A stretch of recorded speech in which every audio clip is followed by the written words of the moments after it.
what else is here? What else do I have to go on?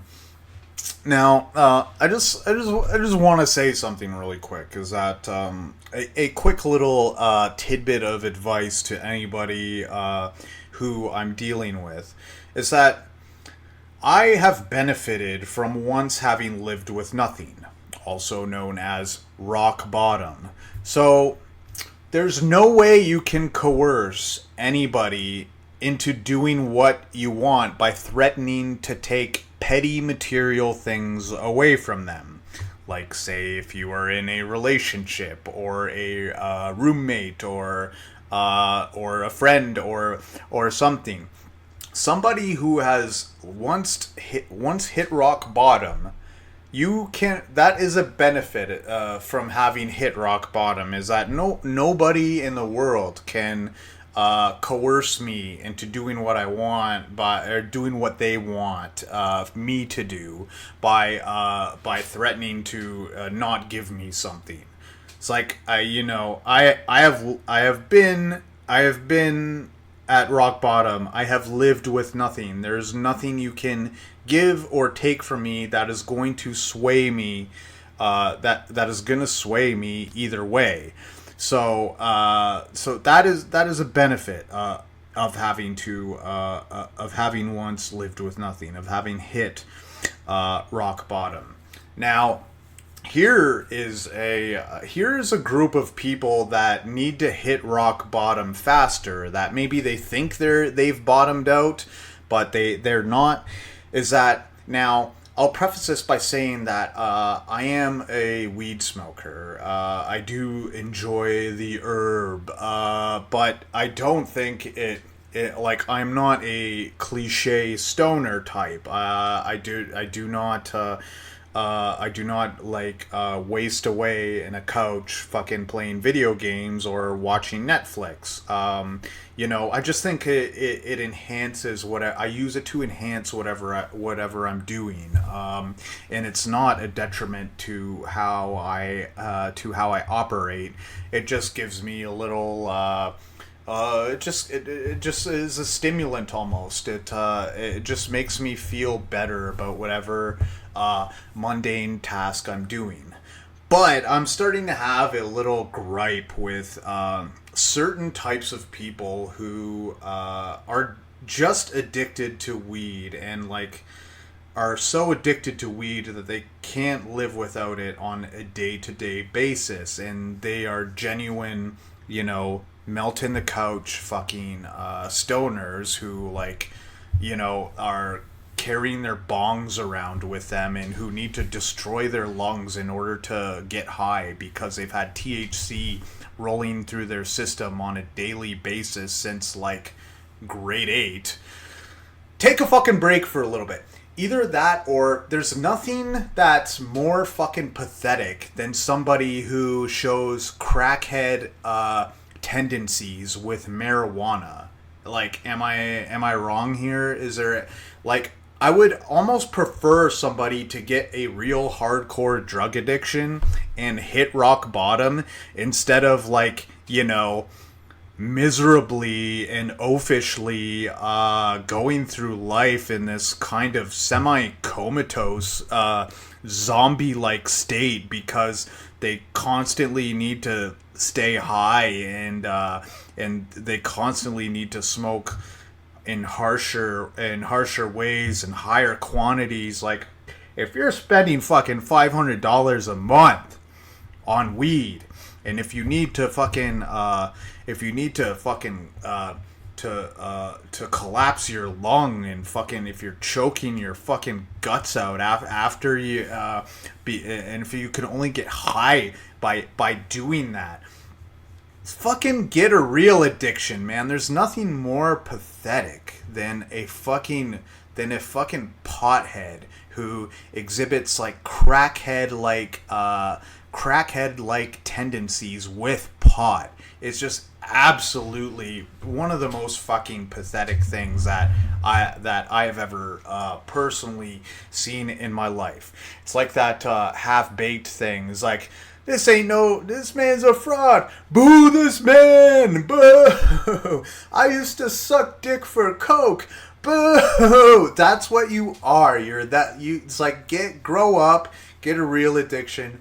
Pot is not an addiction. And if it's fucking costing you fucking $500 a month, if you're coughing your lungs out, just take a fucking break for a month. Get the THC out of your fucking system and then start back up again. It's not that hard. I've done it before. I've gone years with smoking pot every day, and then all of a sudden, oh hey, I'm out. I don't have a job now, and just time to quit. And like, holy shit, is like, man, next time I smoke, wow, I do get high. You don't need to smoke it every day.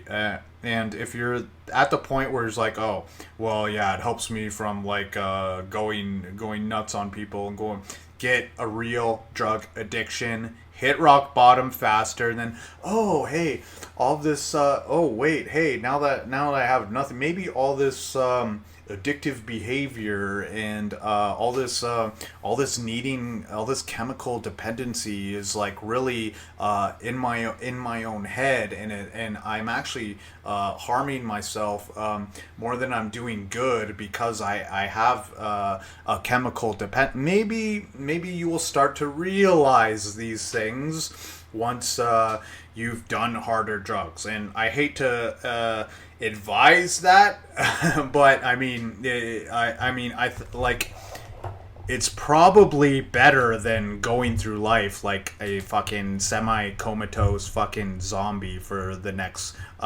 20 to 30 years. Take your chances, fucking roll the dice. Hopefully you don't die and get a real fucking addiction. End of story.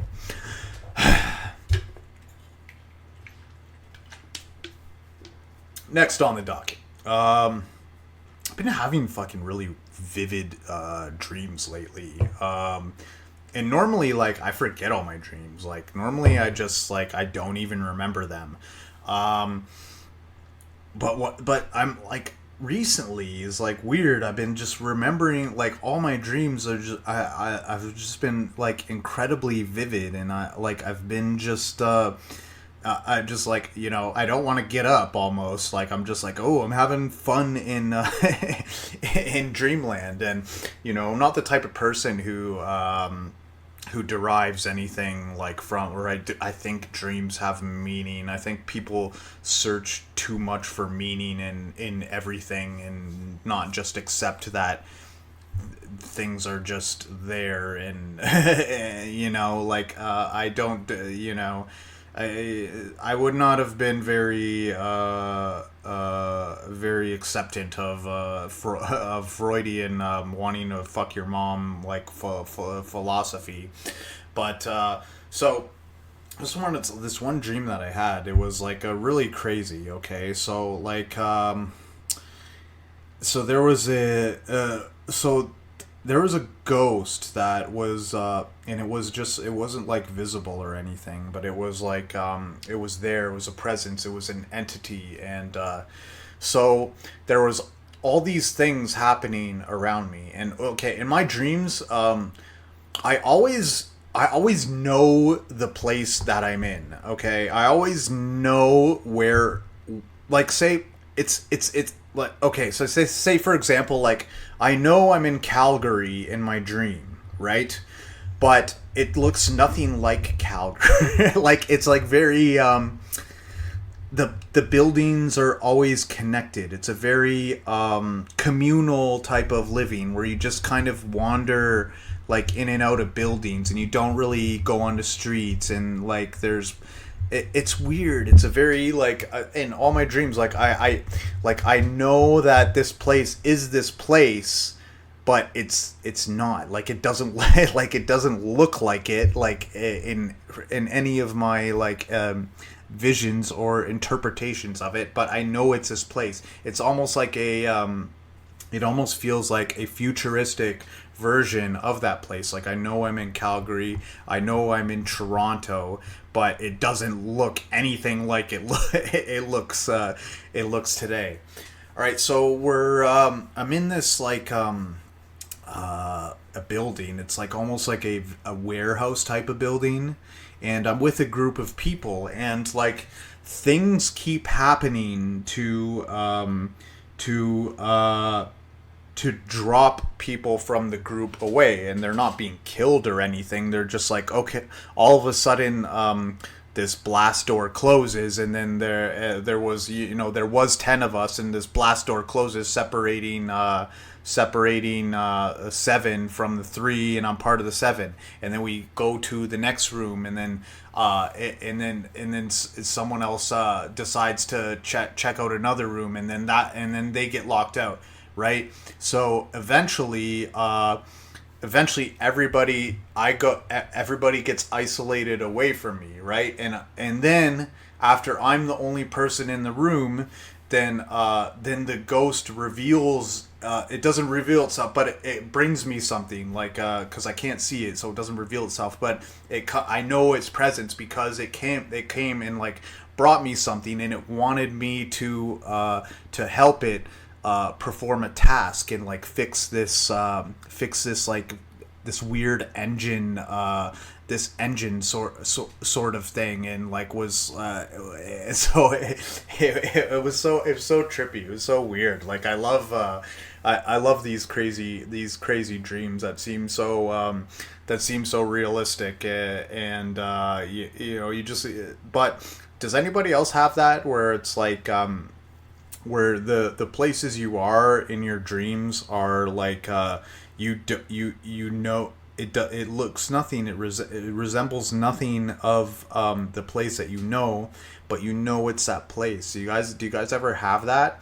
Like that's basically a large portion of my dreams are where I know I'm in places, and it's like a futuristic version of that place. Like I knew I was on Yonge Street in Toronto, but it was like such a like an interconnected buildings and interconnected communities where like you just kind of like you just go wherever you please, and the buildings are huge, and they have elevators, and they go so high, and I don't know, it's just there's very